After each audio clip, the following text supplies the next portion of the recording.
हूँ डॉक्टर फिजा खान और मैं हूँ पाकिस्तान। तो क्या नाचो मैं? आज मेरे लिए और मेरे मुल्क पाकिस्तान के लिए उदासी का दिन। क्यों? क्या हुई? अभी पता चलेगा। भारत में संयुक्त अरब अमीरात के राजदूत अब्दुल नासिर जमाल अशलाली का एक बड़ा बयान सामने आया है। हारमुज जलडमरू मध्य के बंद होने को लेकर यूएई खासा नाराज दिखाई पड़ रहा है। इस बात की झलक संयुक्त अरब अमीरात के राजदूत के बयानों में भी दिखी, लेकिन उन्होंने इस बात को बहुत साफ तरीके से बताया है कि कोई भी देश भारत और यूएई की दोस्ती में बाधा नहीं बन सकता। उन्होंने कहा है कि हमारे और भारत की दोस्ती और जो ऊर्जा संबंध है वो किसी एक पाइपलाइन या किसी एक अनुबंध पर आधारित नहीं है। The 4 million Indians in the UAE are not guests. They are part of the fabric of this country. Their protection is treated with the same seriousness as the protection of the UAE nationals. फिर कोई 43 लाख हिंदुस्तानी लोग बाशिंदे UAE में रहते भी हैं। UAE और India बहुत करीब हो गए हैं। $100 बिलियन की ट्रेड की बात हो रही है। बहुत बड़ी डील यूएई और भारत की हो गई है। यूनाइटेड अरब एमिरेट्स पूरा, not Dubai, complete UAE Bharat के साथ। ठीक है, अब भारत और देशों के साथ भी धीरे धीरे ये मल्टी अलाइनमेंट है। और अलाइनमेंट क्या होती है? देखो, हमारे लाखों लोग यूएई में काम करते हैं जी। हमारे लिए यूएई बड़ा इंपॉर्टेंट है। अभी यूएई का बहुत बड़ा, I think he is the ambassador to India. पता नहीं किसने बोला है। नेक्स्ट क्वेश्चन यही था। हाँ, वो भारत के एम्बेसडर हैं और उन्होंने कहा है कि यूएई के एम्बेसडर भारत में। हाँ, यूएई के एम्बेसडर और उन्होंने बोला है कि जो 40-45 लाख भारतवासी रहते हैं वहां पे, they are the part of the fabric. वो गेस्ट नहीं है, वो हमारे नेशन के फैब्रिक के पार्ट है। देखिए, ये गवर्नमेंट की पॉलिसी है आज की तारीख में। सारे के सारे पाकिस्तानी, मैं एक पाकिस्तानी हूं, तुमसे कहना चाहता हूं, तुम यार एक बात बताओ, ऐसी हरकतें क्यों करते हो यार, जिससे इतना दुख होता है, इतनी परेशानी होती है? ऐसी हरकतें आज की तारीख में सब अरबों को गाली दे रहे हैं। हाँ, सब ईरान के साथ लगे हैं। एकदम शाम के एकदम उसमें डिबेट्स में और हाँ, पूरा एकदम अब सब यूएई गंदा है, सब गंदे हैं, ईरान अच्छा है, हम ईरान के साथ खड़े हैं इंशाल्लाह। और फिर पैसे कमाने फिर दुबई पहुंच जाएंगे ये पागल। मुत्तहिदा अरब अमारात पाकिस्तानी शहरियों को वीजे जारी नहीं कर रहा। बात करूंगा यूएई की, कि जहां पर पाकिस्तानियों के साथ जो सलूक रवा रखा जा रहा है। अब से कुछ देर पहले कराची में एक फ़्लाइट जो है स्पेशल, एक चार्टर त्यारा कह लीजिए इतिहाद एयरलाइन का, तकरीबन 300 या 315 मुसाफिर वो थे कि जिनको जबरी तौर पर वहां से निकाला गया। बहुत बड़ी तादाद में पाकिस्तानियों को डिपोर्ट करने के हवाले से एक बहुत बड़ी डेवलपमेंट मौसूल हो चुकी है। और उसी वक्त यूएई ने दुनिया को ये बताने की कोशिश की कि तुम्हारा ये पीस मेकर हमारा कर्जा वापस करने के भी काबिल नहीं। जय हिंद। हिंदुस्तान स्पेशल न्यूज में आपका स्वागत है। दोस्तों, यूएई से भारत के लिए एक बेहद अहम और सकारात्मक संदेश सामने आया है। भारत में यूएई के राजदूत अब्दुल नासिर जमाल अल-शाली ने साफ कहा है कि संयुक्त अरब अमीरात में रहने वाले करीब 40 लाख भारतीयों को मेहमान नहीं बल्कि देश के ताने बाने का अभिन्न हिस्सा माना जाता है। उनके शब्दों में, ये लोग हमारे लिए सिर्फ प्रवासी नहीं बल्कि हमारे अपने परिवार की तरह है, जो भारत यूएई के मजबूत रिश्तों को और भी गहराई देता है। एक साक्षात्कार में उन्होंने दोहराया कि यूएई में रहने वाले 4 मिलियन भारतीय वहां की व्यवस्था और समाज का अहम हिस्सा है। इतना ही नहीं, उनकी सुरक्षा को भी यूएई के नागरिकों के बराबर ही प्राथमिकता दी जाती है। ये बयान ऐसे समय में आया है जब वैश्विक स्तर पर हालात संवेदनशील बने हुए हैं। उन्होंने आगे बताया कि अमेरिका ईरान तनाव की शुरुआत से ही यूएई और भारत के बीच लगातार और खुला संवाद बना हुआ है। दोनों देश हर घटनाक्रम पर नजर रख रहे हैं और जरूरत पड़ने पर मिलकर नए कदम भी उठा रहे हैं। आपातकालीन स्थिति और निकासी से जुड़े प्रोटोकॉल लागू है और उनकी नियमित समीक्षा की जा रही है ताकि भारतीय नागरिकों की सुरक्षा सुनिश्चित की जा सके। लेकिन इसी बीच एक और बड़ा घटनाक्रम सामने आ रहा है। यूएई द्वारा पाकिस्तानी नागरिकों को डिपोर्ट किया जा रहा है। जो यूएई के एम्बेसडर हैं भारत में, जिनके आपने बात भी की, उनके बयान के बाद पाकिस्तान के टीवी डिबेट्स पे इनको लेकर डिबेट शुरू होने लग गया कि भाई ये लोग हमें तो बहुत बुरा ट्रीट कर रहे हैं, लेकिन इंडियंस को इतना अच्छा क्यों ट्रीट कर रहे हैं? उसका रीजन है, और दे आर वरीड कि भाई हमें तो मतलब, यार देखो ना, उन शब्दों का तो मैं यूज भी नहीं कर रहा जैसा वो टीवी पे यूज कर रहे हैं। यार देखो, मैं एक बात बताता हूं, मैं आपको बताता हूं, ठीक है? पाकिस्तानी सबसे ज्यादा प्रोस्टिट्यूशन में पाकिस्तानी मुलव्विस, मैं यूएई की बात कर रहा हूं जी। सबसे ज्यादा भीख मांगने में पाकिस्तानी, सारे उल्टे काम पाकिस्तानी, ठीक है?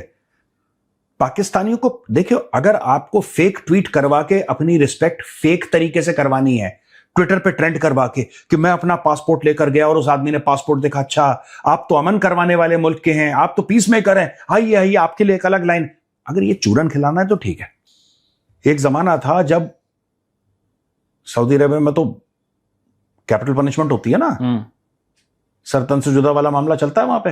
तो एक रियाद में चॉप चॉप स्क्वायर है, ओके, उसका नाम ही चॉप चॉप स्क्वायर है, उसको लोग बोलते हैं चॉप चॉप स्क्वायर। वहां पे चॉपिंग होती है जुम्मे की नमाज के बाद। शरिया, जिसने चोरी करी हाथ काट दिया, जिसने ड्रग्स किए उसका। तो एक जमाना था जब सबसे ज्यादा सर तन से जुदा वाली एक्सरसाइज पाकिस्तानियों के साथ होती थी, क्योंकि मैक्सिमम ड्रग स्मगलिंग आपको पता है पनिशेबल बाय डेथ है, पता है पनिशेबल बाय डेथ है, ठीक है, ये लोग करते हैं। तो इनका देखो आज की तारीख में सऊदी अरेबिया इनका इस्तेमाल कर रहा है। सऊदी अरेबिया इनसे दोस्ती नहीं कर रहा। सऊदी अरेबिया इतना अमीर है, इतना अमीर है सऊदी अरब। सऊदी अरब क्यों दोस्ती करेगा? सऊदी अरब क्यों दोस्ती करेगा? सही बात है। और उसको क्या फायदा? आप सऊदी अरेबिया को दे क्या रहे हो? पाकिस्तान क्या ऑफर कर रहा है? अब पाकिस्तान ने बोला कि हम अपनी फौजें डाल देंगे, ठीक है ना, हम आपके लिए लड़ेंगे। तो बेसिकली चौकीदारी का काम के लिए पाकिस्तान को पैसे मिलेंगे, डन है वो। बात करूंगा यूएई की, कि जहां पर पाकिस्तानियों के साथ जो सलूक रवा रखा जा रहा है, यूं समझ लीजिए कि सहूनी रियासत जो है, इजराइल जो है, वो गजा में फ़लस्तीनियों के साथ रख रही है या फिर लेबनान के साथ। फ़र्क सिर्फ इतना ही है कि यहाँ पर खून नहीं बहाया जा रहा, लेकिन जो टॉर्चर किया जा रहा है, जो पाकिस्तानियों के बिजनेस ख़त्म किए जा रहे हैं, और जिस अंदाज में विद इन आवर्स और विद इन डे उन लोगों को नौकरियों से, जॉब से और उनके बिजनेसेस ख़त्म किए जा रहे हैं उस यूएई में, वहाँ पर पाकिस्तानियों की सूरत हाल जो है वो बहुत ही नागुफ्ता बे है। अब से कुछ देर पहले कराची में एक फ़्लाइट जो है स्पेशल, एक चार्टर त्यारा कह लीजिए इतिहाद एयरलाइन का, उसने लैंड किया, जिसमें 350 के करीब अफराद सवार थे। आप यहाँ से अंदाज़ा लगा सकते हैं कि उन 350 में से तकरीबन 300 या 315 मुसाफिर वो थे कि जिनको जबरी तौर पर वहाँ से निकाला गया। कुछ लोगों को टॉर्चर सेलों में रखा गया, गिरफ्तार किया गया। तो मतलब आप समझती हैं कि पाकिस्तान जो है वो एक आज़ाद मुख्तार, खुद मुख्तार मुल्क नहीं है, तो पाकिस्तान सऊदी अरब के डिफेंस एग्रीमेंट को आप वैल्यू नहीं करती उस तरह जिस तरह आप समझती हैं कि इंडिया यूएई का डिफेंस एग्रीमेंट होगा? नहीं सर, देखें, जो सऊदीया और पाकिस्तान की जो बात होती है या किसी और कंट्री के साथ, जब पाकिस्तान की गल्फ कंट्री के साथ बात होती है, तो वो गल्फ कंट्री डेफिनेटली अमेरिका के अंडर हैं। ये तो सभी जानते हैं कि चाहे वो ऑयल प्रोडक्शन करती हो या ना करती हो, लेकिन अमेरिका के अंडर वो कंट्रीज होती हैं और उन्हीं की मर्जी से बात होती है। जब भी सऊदी अरेबिया कोई बात पाकिस्तान से कहता है तो कहा जाता है कि जी अमेरिका ने के थ्रू जो है ये मैसेज आया है, और जब अगर पैसे बंद करवाने हो तो सबसे पहले सऊदीया ही जो है वो इस किस्म की कोई बात कर देता है जिससे कि पाकिस्तान को टफ टाइम मिले।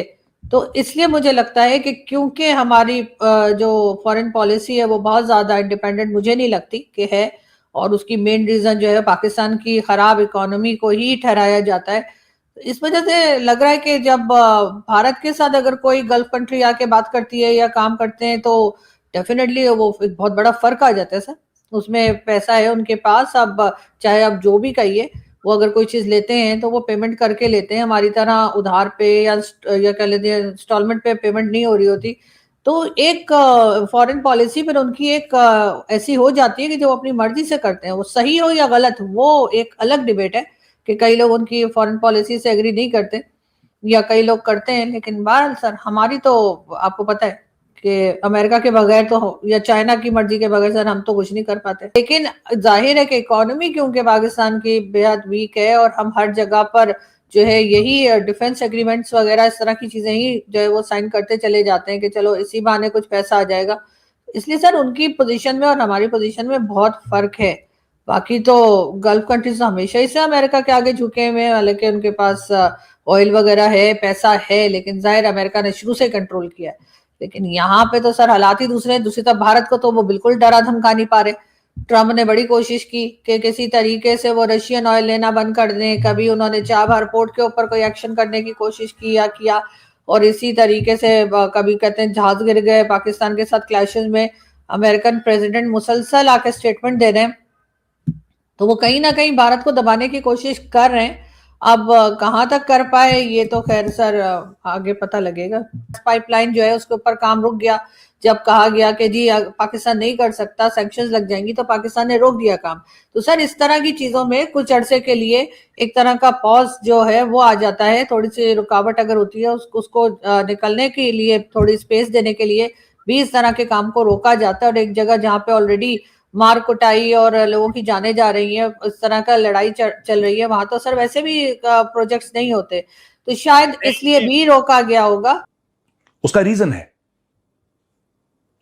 पहली बात तो पाकिस्तान के पास पैसे नहीं है, पाकिस्तान सिर्फ एक होटल प्रोवाइड कर रहा है, एक लोकेशन प्रोवाइड कर रहा है, इसमें पाकिस्तान का इनपुट नहीं है। आपने पूरे मीडिया में देखा, ईरान के ये पॉइंट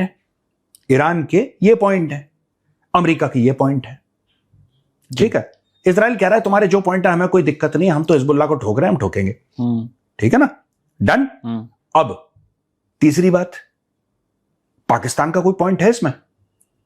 पाकिस्तान ने कुछ अपनी बात बोली? आसिम मुनीर ने या शहबाज शरीफ ने या इशाक डर ने, ख्वाजा आसिफ को छोड़ दो, वो तो बोलता रहता है, वो कुछ वो वेदर के बारे में बोल देगा, सॉइल के बारे में बोल देगा, नदियां बह रही हैं उसके बारे में कमेंट कर देगा, वो आदमी दिमाग से हिल चुका है। जो पाकिस्तान में 3 लोग हैं, सबसे बड़ा कौन है? आसिम मुनीर, उसके बाद शहबाज शरीफ, फिर इशाक डर। आपने इनके मुंह से कुछ सुना इस मामले में? नहीं, हम बहुत तैयार हैं, हम ये कर, अंग्रेजी नहीं, जो मेन पॉइंट्स उस पे कोई पॉइंट्स के ऊपर आपने कोई टिप्पणी देखी? कोई इनका है ही नहीं, इनको बोला है यूएस ने, डोनाल्ड ट्रंप ने बोला यू जस्ट शट अप। जब आप कहते हैं हेलो वेटर 1 मिनट आना, जरा 2 कप कॉफी लाओ, वेटर राय देता है आपको कि सर आप ब्लैक कॉफी क्यों पी रहे हैं, आपको तो कैपेचिनो पीनी चाहिए, कैपेचिनो, या आपको चाय पीनी चाहिए, आप ब्लैक कॉफी क्यों पी रहे हैं? नहीं बोलता ना यार, सिंपल सी बात है, उसको ऑर्डर लेना है, इनको ऑर्डर लेने हैं। ये लड़ाई चाइना और यूएस के बीच में चल रही है, और ये लड़ाई कभी ना खत्म होने वाली।